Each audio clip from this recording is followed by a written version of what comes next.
Բարև ձեզ, այսօր մեր տաղավարում է Հայաքվե միավորման խորհրդի անդամ Արմեն Մանվելյանը։ Պարոն Մանվելյան, բարև ձեզ, շնորհակալ եմ մեր հրավերը ընդունելու Ես եմ շնորհակալ հրավերքի համար։ Պարոն Մանվելյան, ինչու Հայաքվեն եւ Միասնության թևերը նախապես կնքված հուշագրից հրաժարվեցին եւ առանձնացան։ Ինչ պատահեց։ Նայեք, մենք հայտարարություն ենք տարածել, որտեղ ասել ենք, որ կան որոշակի գաղափարական տարաձայնություններ եւ ես չեմ մանրանա դրա մեջ, թե ինչ գաղափարական տարաձայնություններ, բայց դրանք իսկապես կային եւ երբ որ սկսում ես ինչ-որ մի կառույցի հետ շատ ավելի ասենց ասեմ մոտիկից եւ սերտ աշխատել, ապա այդ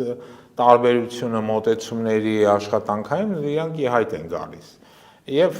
դրանք են հիմնական պատճառները, որ այդպես էլ մենք չկարողացանք այդ միավորումը ստեղծել։ Բացի դրանից մենք ի սկզբանե, երբ որ սկսել էինք այդ գաղափարը առաջ տանել, մենք նպատակ ոչ ինչ որ միավորում ստեղծել, այլ լուրջ այլընտրանքային քաղաքական բևեռ ստեղծել եւ ըստ մեր պատկերացմամբ եւս մի շարք ազգային ուժեր պետք է միավորվեն։ Սա էլ շեշտեմ, որ մենք հատկապես կարևորում ենք ազգային գաղափարախոսության շուրջ ձևավորվող ուժերն, այստեղ էլ եւս ունենք տարաձայնություններ եւ այլն։ Այս ամենը կուտակվեց վերջ-վերջը հասկացանք, որ միասին գնալու ռեսուրս այս պահին մենք չունենք, էլի ավելի շատ այս տարաձայնությունները կխանգարեն միմյանց, քան թե միասնաբար գնալը։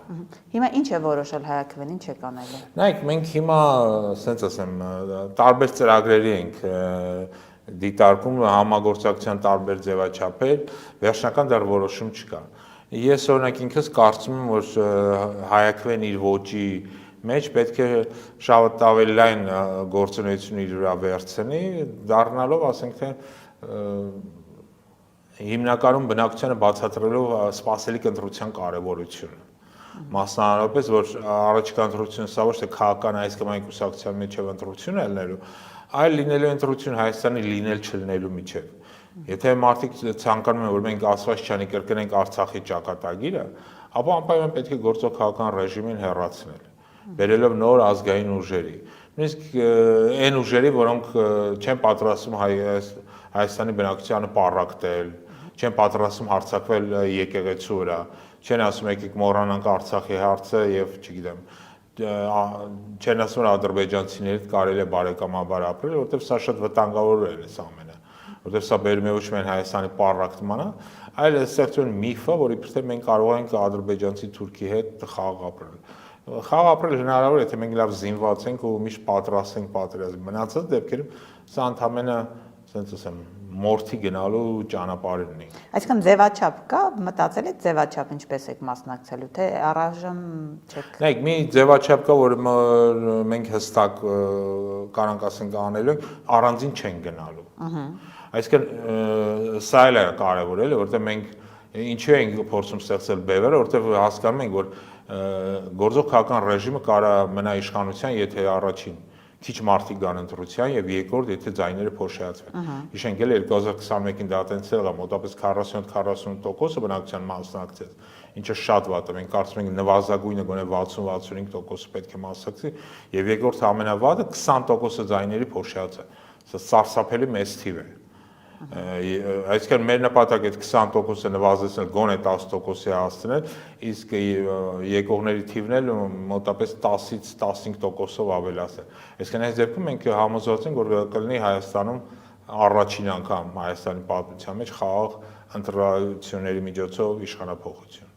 Տեսեք, կան հիմնականում առաջնային ուժեր, որոնք ընդդիմադիր, որոնք մշտապես նաև իշխանության կողմից թիրախում են, Սամվել Կարապետյանի ուժը, Գագիկ Ծառուկյանի, Ռոբերտ Քոչարյանի Հայաստան դաշինքը, այս երեք ուժերի հետ եք տեսնում համագործակցություն, թե։ Նայեք, մենք հիմնական տեսնում ենք այն ուժերից, որոնք անցողիկ են։ Սա կարևոր պայման է։ Կան շատ ուժեր, որոնք մեր համար գաղափարական հողի վրա ավելի համակրելի են, ավելի մոտ են մեզ, բայց մենք շատ լավ հասկանում ենք իրականությունը։ Իսկ իրականությունը այն է, որ կան ուժեր, որոնք հստակ կերպով անցնում են, կան ուժեր, որոնք խնդիրներ ունեն անցնելու։ Որտեւ նայեք, ոնց որ ասեցի, ամեն մի չանցած քաղաքական ուժ ընդդիմադիր, ինքը ընդդիմությունից ձայներ է գողանալու։ Իսկ այդ ձայներ գողանալը սա, ասենց ասեմ, գործող քաղաքական ռեժիմին օգնելու ձևերից մեկն է։ Դա համար եթե մենք ուզում ենք հասկանանք ովքեր են ապագայում օգնելու, ովքեր են այսօրվա ռեժիմի դեմ, նայեք թե ովքեր են պատրաստում ձայներ փոշիացնել։ ու ինչ ծավալ է։ Այսինքն մենք պատրաստ ենք սկզբունքորեն նորից ունենալով որոշակի տարաձայնություններ նաև հիմնական այդ 3 անցողիկ ուժերը, բայց ամեն կերպ նպաստել որպեսզի մարդիկ գնան, որովհետև եթե 2021 թվականին կար ընդամենը 1 անցնող ուժ, որն էլ խնդիր ուներ բնակության մի մասը, հիմա Փառք Աստծո ընտրությունը շատ ավելի լայն է, գոնե 3 ուժ նմանատիպ ուժեր կան, որոնց մարդիկ կարող են գնալ ընտրել եւ այսպիսով Հայաստանում իրական փոփոխություն անել, որովհետեւ նայեք ամենամեծ վտանգը Հայաստանում ոչ այնքան արտաքինն է, ինչքան ներքին այս պառակտվածությունը։ Իսկ համերաշխության բացակայությունը, միասին գործելու ցանկության բացակայությունը, միմյանց վարկաբեկելու, ցավոք սրտի նաև այս ընտրությունը ցույց տվեց մեր խոսույթը ինչքան է վատացել քաղաքական, հայախառը ատելության քարոզով եւ այլն, ստով, կեղծիքով, այսինքն այս ամեն ինչից պետք է դուրս գալ, էլի բրծնելը պետք է սրանից։ Քանի որ այսօր մանց արդեն սկսվում է կենտրոնական դրական հանձնաժողով փաստաթղթերի ներկայացումը քաղաքական ուժերը, դուք երկար ժամանակ չունեք մտածելու ում պետք է միանաք կամ չմիանաք։ Կա արդեն բանակցություններ գոնե ինչ-որ ուժերի հետ, իրենց հետ համագործակցությամբ գնալ, այսինքն այդ գործընթացը հիմա գնում է թե։ Նայեք, մենք սկզբունքորեն բոլորի հետ էլ շատ լավ, ինչպես ասացի, հարաբերությունների մեջ ենք։ Կապեր ունենք բոլորի հետ էլ։ Դրանք կոչել բանակցություններ չեմ կարող, բայց նաև մի բան եմ ուզում շեշտեմ։ Մենք որ ասում ենք այս կամ այն անցույց ուժին աջակցել, սա դեռ չի նշանակում, որ մենք այդ ցուցակներում կլինենք։ Այսինքն սա մեր համար առաջնային չի։ Կարող է եւ լինենք, բայց նորից եմ ասում, սա մեր համար բացարձակ առաջնային չի լինել ինչ որ մեկի ցուցակում։ Մեր համար շատ ավելի կարևոր է, որպեսզի հունիսի 8-ին առավոտյան զարթենք ու հասկանանք Հայաստանում տեղ ունեցել են ինչ որ 3 տեղ ունեցավ օրինակ Հունգարիայում։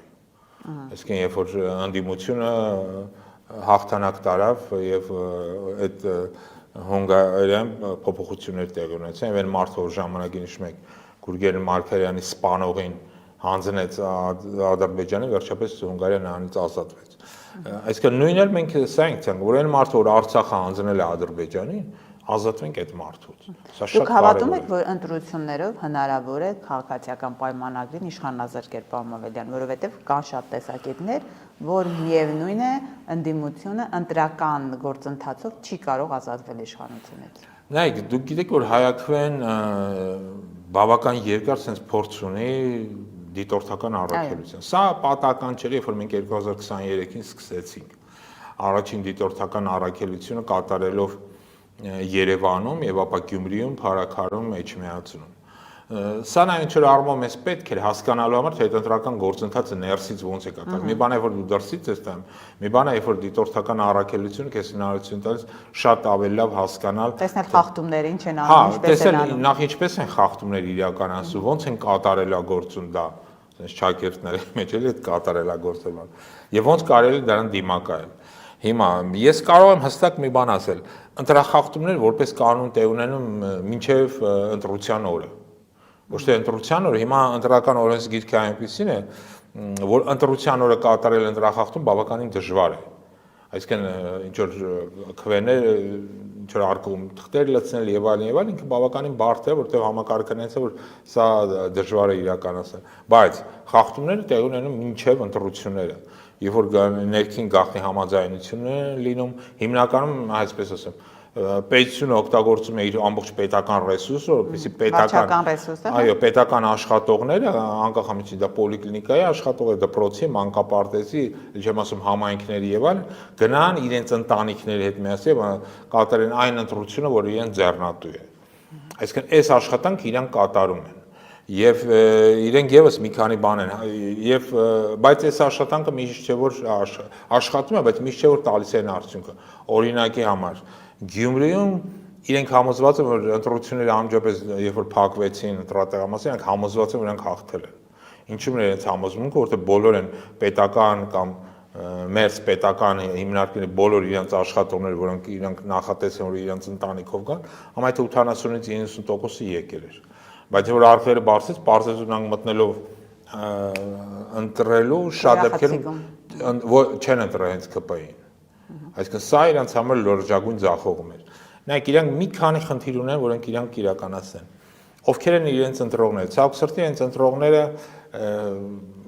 բարձր տարիքի մարդիկ են։ որոնք նաև շատ ակտիվ են ընտրությունների ժամանակ։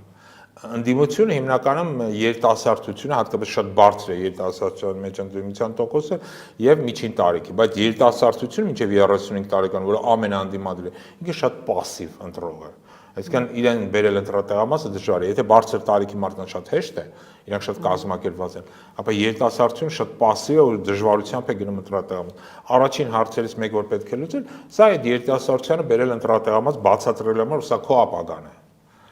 Քո կյանքն ու քո ճակատագիրը քո ձեռքերում են, գնա եւ այդ հարցը լուծի։ Երկրորդ խնդիրը, սա գյուղի եւ քաղաքի խնդիրը է։ Նորից քաղաքներում ընդդիմությունը շատ ավելի ուժեղ է, գյուղերում շատ ավելի ուժեղ է գործող ռեժիմը, բայց միաժամանակ գյուղի բնակչությունը շատ ավելի ակտիվ է ու կազմակերպված, քան թե քաղաքի բնակչությունը։ Այսօր նույնպես աշխատանքի հսկայական տեղ կա եւ պետք է բնակչությունը, այսինքն ընդդիմությունը պետք է փորձի աշխատել, որպեսզի քաղաքաբնակներին համոզի տանի ընտրատեղամասը։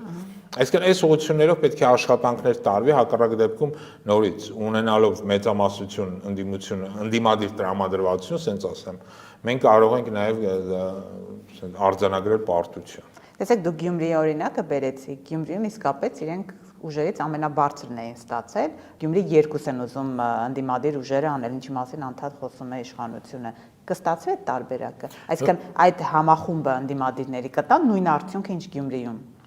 Նայեք, պետք է ամեն ինչ անել, որ տա։ Ես հենց Գյումրիի հետ կապված մի օրինակ բերեմ։ Օրինակի համար այնտեղ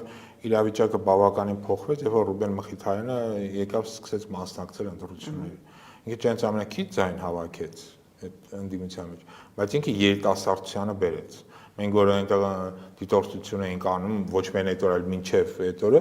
տենում ենք, որ նրա ընտրողները դա երիտասարդությունն է։ Այսինքն իր մուտքով եւ երիտասարդության մուտքով այդ ընտրատեղամասեր իրավիճակ փոխվեց։ Այսա շատ կարևոր է։ Այսինքն ես ճիշտ եմ հասկանում, հիմնական բանալի առանցքային բանը երիտասարդներին եւ քաղաքաբնակներին ընտրատեղամաս բերել։ Այսա հարցի լուծում կլինի, սա իրավիճակը փոխի։ Բայց որպեսզի երիտասարդությանը եւ քաղաքաբնակներին դու բերես ընտրատեղամաս, դու պետք է նրանց առաջարկ անես։ Այսա է շատ կարևոր, որպեսզի հասկանաս թե նրանց ինչն է հետաքրքիր, որտեղ նայեք, մենք երբ որ դու քաղաքականությամբ ես զբաղվում, ես ասում եմ թե ազգային պետական գաղափարները իրանք շատ պետք է դառնան պայման, որպեսզի մարդիկ գան ընտրատեղամաս։ Շատ դեպքերում մարդիկ շատ նյութապաշտ են։ Դու պետք է խոսես այն հարցերից, որը ուղղակիորեն առնչվում են նրա ընտանիքին, նրա շրջապատին։ Գրպանին։ Հա, գրպանին։ Եթե սա այս առաջարկը չկա, սա խնդիր է։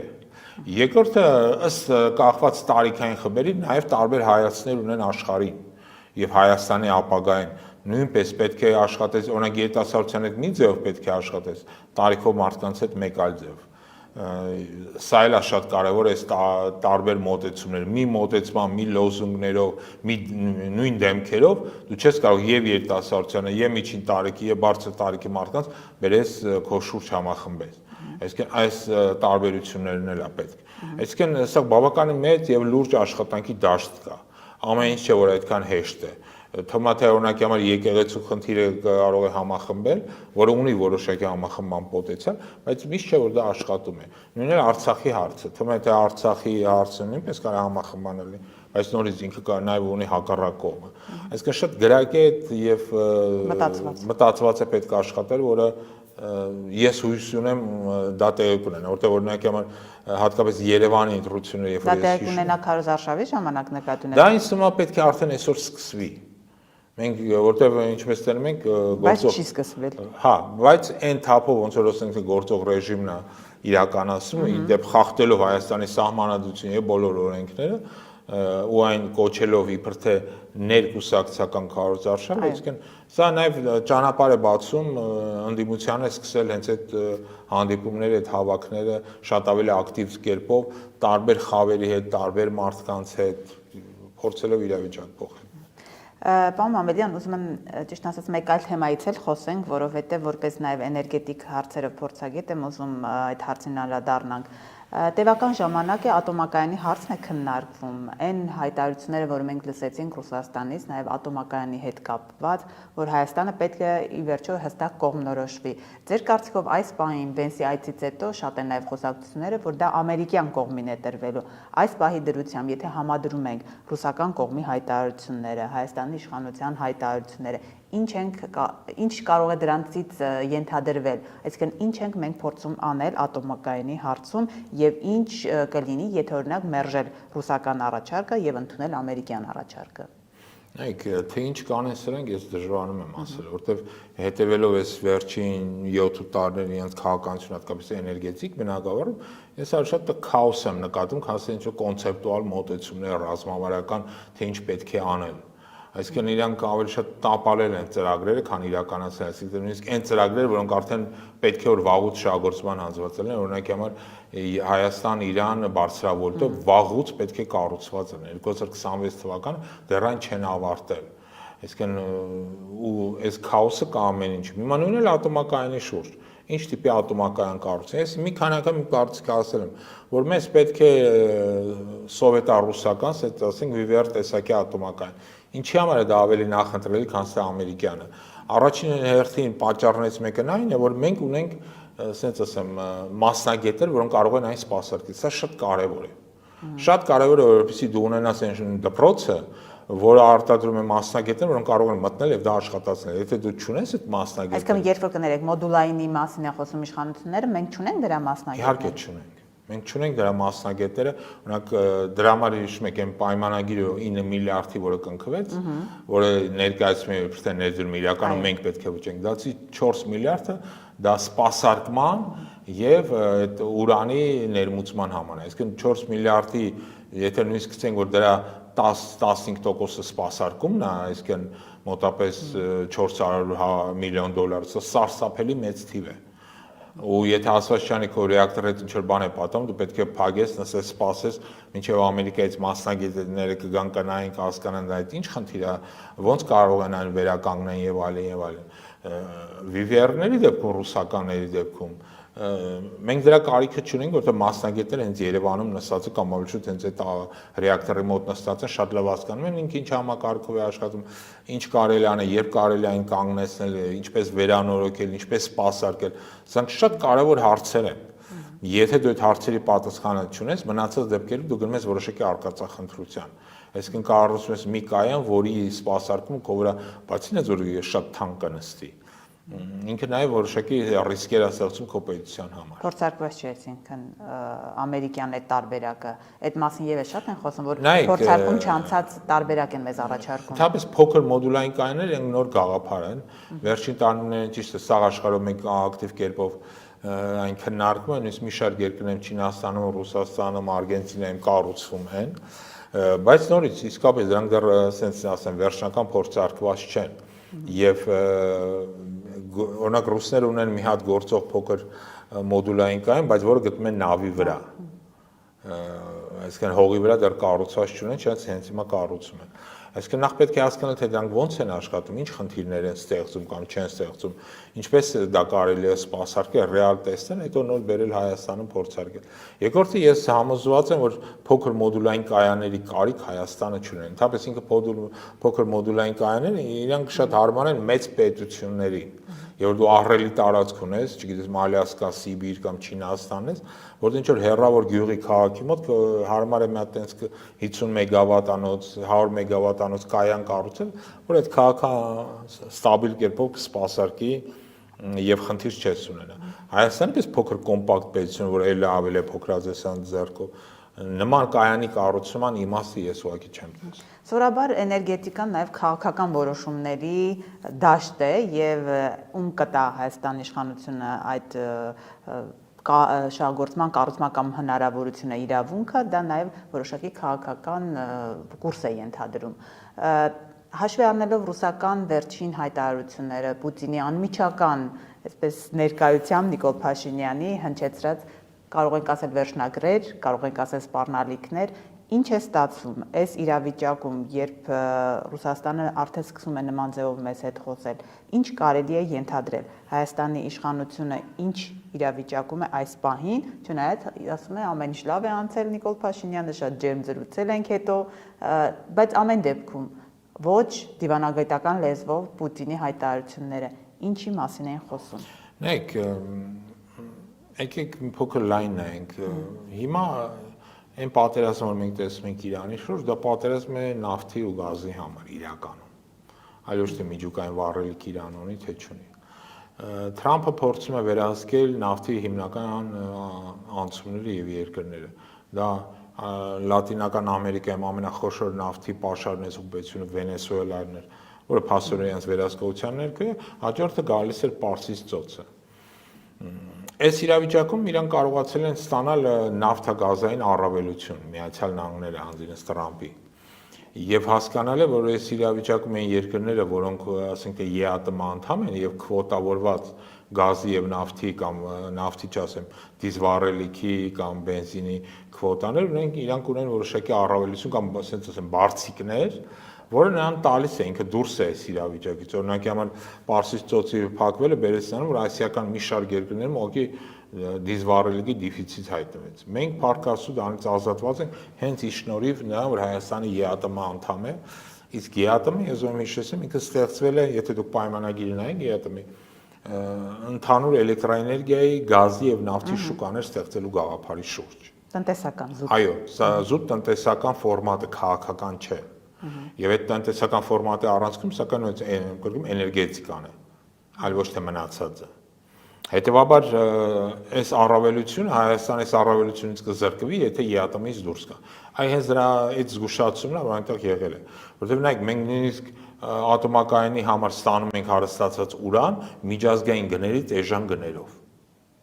Այսինքն միջազգային գները շատ ավելի թանկ են, հիմա էլ ավելի են թանկացել վերջին տարիներին, հատկապես երբ որ ուրանի հարստացան մի շարք կենտրոններ դուրս եկան եվրոպացիների վերահսկողությունից, աֆրիկյան շատ երկրներ դուրս եկան այդ համաձայնագրերից, որտեղ շատ էժանով էին ծախում ուրանը։ Ինքը էլ ավելի թանկացել, Հայաստանը ստաբիլ գներով այն ստանում է։ Նույն ստաբիլությամբ մենք ստանում ենք, ասենք թե գազը, մոտավորապես $175 սահմանի վրա։ Իդեպ ուզեմ սա էլ հիշեցնեմ, որ սրանք եկան իշխանության, ապա 2018 օգոստոսին ստեղծեցին հատուկ հանձնաժողով, ասեցին, որ մենք $160-170 ստանում ենք, բայց սպառողներին տալիս են կրկնակի ավելի թանկ գնով։ Գազի գնի իջեցման մասին է խոսում։ Գազի գնի իջեցման, կոռուպցիոն ռիսկեր հեսա գտնեն, կոռուպցիոներներին կնստացնեն։ Այդպես չհասկացանք, թե ինչ եղավ։ Հա, ոչինչ էլ չեղավ, որտեղ ես ինչքան հասկանում եմ, այդ տեսան այդ կոռուպցիոն ռիսկերը երևի իրանց դուրն եկավ, նստեցին հենց այդ ռիսկերի վրա։ Այսինքն մենք 175-ով ստանում ենք, մոտավորապես $392-400 տալիս ենք բնակիչներին։ Այսինքն հարց առաջանում էլի ո՞նց է կրկնակի թանգանում։ Եթե սրանք այսքան մաքուր մարդիկ են, ինչու այդ կոռուպցիան չգտան ու ինչու գազի գինը չնվազեցրին, իսկ դրանց է կախված նաև էլեկտրաէներգիայի գինը եւ այլն եւ այլն։ Այլ ընդհակառակ այս ընթացքում նույնիսկ գազի գինը մի քիչ թանկացավ, էլեկտրաէներգիան էլ մի փոքր թանկացավ եւ այլն։ Այսինքն մենք ունենք այդ բարձիկը հանձինս ԵԱՏՄ-ի եւ գնալով հակառուսական այս քաղաքականությունը, որ սրանք տանում են, եւ խոսելով իբր թե մենք ուզում ենք Եվրամիության անդամ դառնանք, ապա մենք կզրկվենք այդ բարձիկից։ Եվ գազի գինը կդառնա ոչ թե $170, կդառնա, ասենք, չգիտեմ, $250, որտեղ գտնել $250-ին այլ ընտրակ նույնպես չեն կարող։ Համացան համար ասեմ, որ օրինակ Իրանից գազ կբերենք։ Իրանը շուտով ինքը խնդիր կունենա գազի հետ կապված եւ շատ հնարավոր նույնիսկ դեպի Հայաստան եկող չնչին թվով գազ որ կա, նաեւ դա կանգնեցնեն, որտեղ իրենք իրենց գազային համակարգին անդադ հարված են ստանում։ Հիմա օրինակի համար Ադրբեջանը իր գազը վաճառում է Թուրքիային իր բարեկամ $290,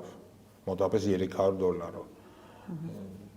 Ու այդ գազը Ադրբեջանն էլ տարբերակ չի մի խոսքով։ Հա, մի հույս չունենա։ Սա նորից եմ կրկնում, անլուրջ կամ դիլետանտ քաղաքականության արդյունք է, որ իրանք կարևորում են իրենց վերարտադրվելու խնդիրը, մնացած ասում են լավ, հետո կգնանք մի բան կխնդրենք, մի բան կասենք, մի բան կանենք, մի բան կստացվի։ Այս թեման ամփոփելով, պարոն Մամվելյան, տեսեք Նիկոլ Փաշինյանն ինչ է ասում, նույնը Պուտինի մոտ էր ասում, նույնը լրագրողների հետ չպազրույցում, բոլոր հարթակներում ասում է քանի դեռ մենք կարող ենք երկու միությունները համատեղել, մենք կշարունակենք այս կերպ։ Եվրամիություն, ԵԱՏՄ։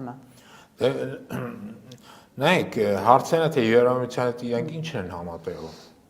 Ժամանակին մենք ունենք Եվրամիության հետ կնքված պայմանագիր, մասնավորապես որ ապրանքների ներմուծման, արտահանման որոշակի գոտաներ ունեն, որոնք երբ սանկեկան իշխանության դա հանվեց։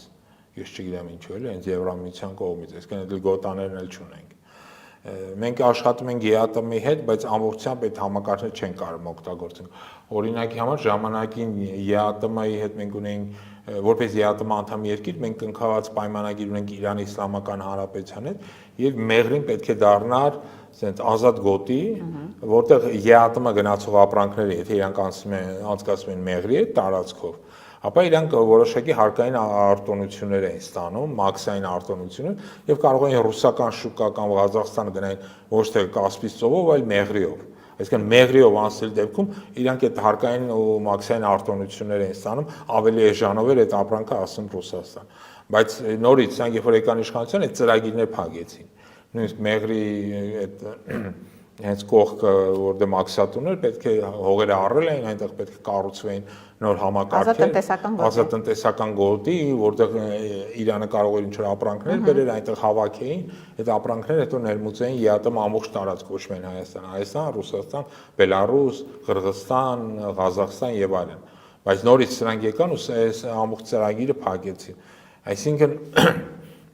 այն առավելությունը, որ ԵԱՏՄ-ն տալիս է, մենք դրանից չեն կարողանում օգտվենք։ Նույնն էլ օրինակի համար էլեկտրաէներգիայի շուկան, մենք կարող ենք ծրագիր կառուցելու բարձրացնել դեպի Վրաստան եւ Վրաստանով հայտնվել ռուսական շուկայում եւ մեր ավելցուկ էլեկտրաէներգիա վաճառել։